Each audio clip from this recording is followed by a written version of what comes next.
सामने सोफे पर राजस्थानी पोशाक में खुद को ही देखकर मासूम का जैसे पूरा शरीर कांप उठा।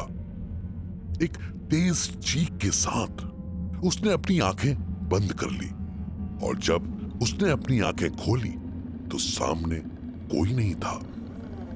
तभी मासूम को खिड़की के पास से एक बिल्ली की आवाज आई। दो सर वाली एक काली बिल्ली मासूम को घूर रही थी और मासूम के देखते ही वो खिड़की से छलांग लगाकर भाग गई। मासूम ने ये दो सर वाली बिल्ली राजू की हत्या वाली रात को अपने कैफे में भी देखी थी, पर आज फिर से इस बिल्ली को देखकर मासूम डर से सहम गई। उसे ऐसा लग रहा था मानो कोई उस पर हर वक्त नजर रख रहा हो। तभी मासूम को माया की कही बात याद आ गई और वो तुरंत दौड़कर माया का विजिटिंग कार्ड लेने चली गई। मासूम समझ चुकी थी कि उसकी लाइफ में हो रही ये अजीब घटनाएं कोई इत्तेफाक नहीं है, कोई है जो उसका पीछा कर रहा है और वो जो कोई भी है इंसानी समझ से परे है। मासूम ने माया के दिए कार्ड से उसका नंबर निकाला और आधी रात को ही उसे कॉल कर दिया।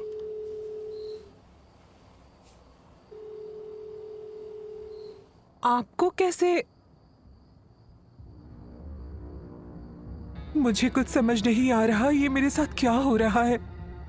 किन काली शक्तियों की बात कर रही हो और वो मेरे पीछे क्यों पड़ी है?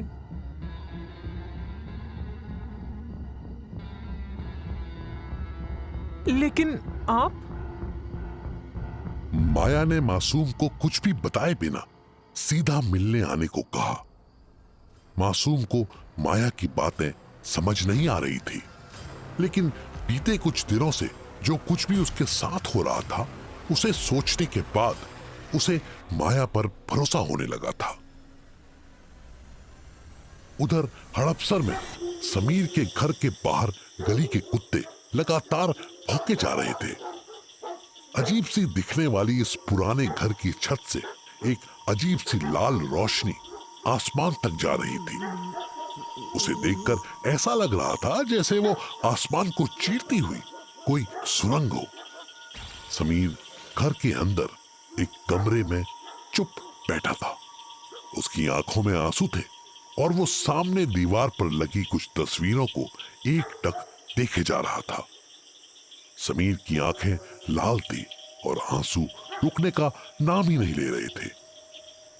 गली के कुत्तों के लगातार ऐसे भौंकने से समीर बेचैन हो गया और गुस्से में घर का दरवाजा खोलकर बाहर आ गया। समीर को देखकर गली में एक अजीब सी शांति छा गई। गली के सारे कुत्ते चुप पड़ गए। समीर लाल आंखों से उन्हें घूर रहा था। सारे कुत्तों के शांत होने के बाद समीर अपने कमरे में वापस लौटा और फिर से तस्वीरों को देखने लगा। हमारी एक गलती ने आपको 100 साल के श्राप और कैद में धकेल दियो।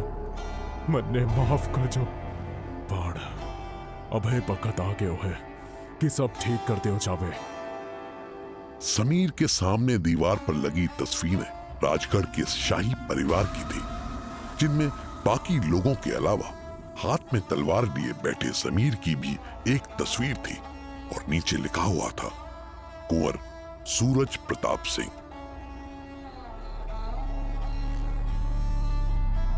अगली सुबह समीर मासूम से मिलने उसके कैफे पर गया। समीर के दिमाग में कई सारे सवाल घूम रहे थे। उसे समझ नहीं आ रहा था कि 100 साल पहले के राजगढ़ में उसने मासूम को क्यों देखा और नारीकाल ने क्यों कहा कि मासूम बाकी लड़कियों की तरह नहीं बल्कि खास है। पिछले 100 सालों में समीर नारीकल को अलग अलग लड़कियों की बलि चढ़ा चुका था, लेकिन मासूम से मिलने के बाद पहली बार उसे अपने अंदर अजीब सी बेचैनी महसूस हो रही थी। समीर के पास ऐसे तमाम सवालों का कोई जवाब नहीं था। वो नहीं जानता था कि उसका मासूम के साथ क्या रिश्ता था। अपने अंदर चल रहे इस अजीब सी हलचल के बाद भी समीर का पूरा ध्यान अपने काम को पूरा करने में लगा था। समीर मासूम के कैफे पर उसका इंतजार कर ही रहा था कि तभी उसे पीछे से मासूम की आवाज सुनाई दी। तुम कॉल कर दिया होता कि तुम आने वाले हो तो मैं पहले ही आ जाती। इट्स ओके, मैं यहाँ से पास से ही जा रहा था तो मैंने सोचा तुमसे मिलता जाऊं। अच्छा किया जो आ गए। समीर और मासूम इस बार भी आपस में वही खिंचाव महसूस कर रहे थे जो उन्हें पहले भी अपनी मुलाकात में महसूस हुआ था।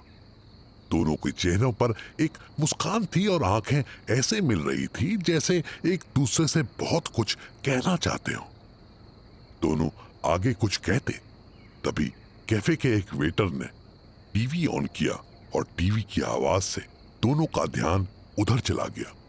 टीवी पर एक न्यूज चल रही थी जिसे देखकर वहां मौजूद हर इंसान सन्न रह गया।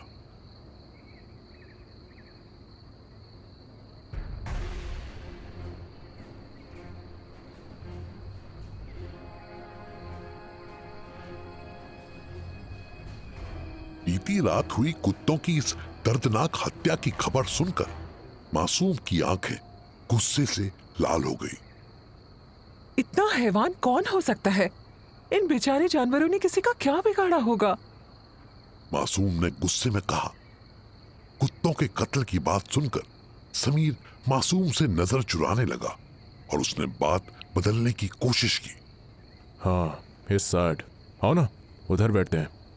लेकिन जैसे ही समीर ने गुस्से में तिलमिलाती मासूम का हाथ छुआ, उसे जोर से झटका लगा और ऐसा महसूस हुआ जैसे उसने जलते कोयले पर हाथ रख दिया हो।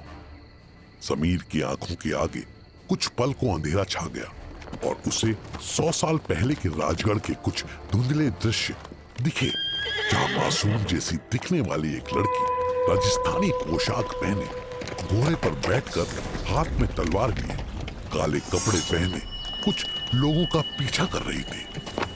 चारों तरफ आग लगी थी और अफरा तफरी का माहौल था। इससे पहले कि समीर कुछ समझ पाता, उसे मासूम की आवाज सुनाई देने लगी। समीर तुम ठीक हो? समीर जमीन पर लेटा हुआ था और मासूम समीर के चेहरे पर पानी की बूंदें छिड़क रही थी। क्या हुआ था तुम्हें? तुम अचानक बेहोश कैसे हो गए?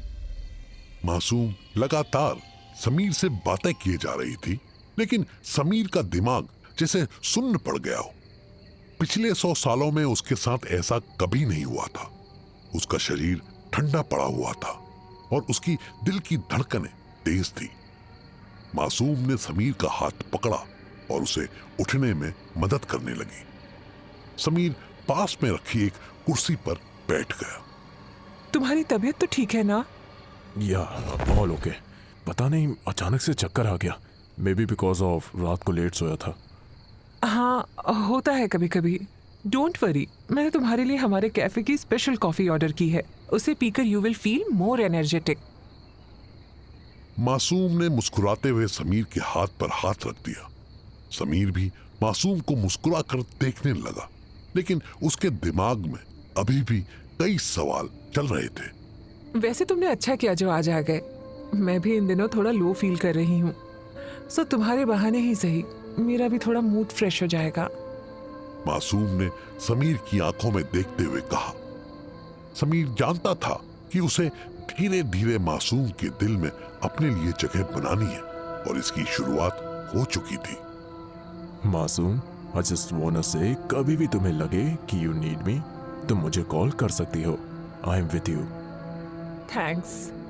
दोनों ने एक दूसरे का हाथ कसकर पकड़ा हुआ था। समीर को मासूम का हाथ पकड़कर एक अजीब सा सुकून महसूस हो रहा था और मासूम भी समीर के साथ एक अलग खुशी महसूस कर रही थी। दोनों ने साथ में कॉफी पी और कई सारी बातें की। ऐसा लग रहा था जैसे 2 बरसों पुराने दोस्त आज मिले हों। दोनों एक दूसरे की बातों में जैसे खो गए थे। तभी समीर की नजर कैफे के बाहर गई। कैफे के बाहर से 2 सर वाली एक काली बिल्ली समीर को घूर रही थी।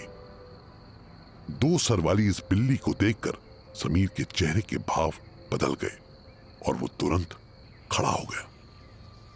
क्या हुआ? अचानक ऐसे क्यों खड़े हो गए? कुछ नहीं, वो कुछ काम याद आ गया। मुझे अभी जाना होगा। सी यू लेटर।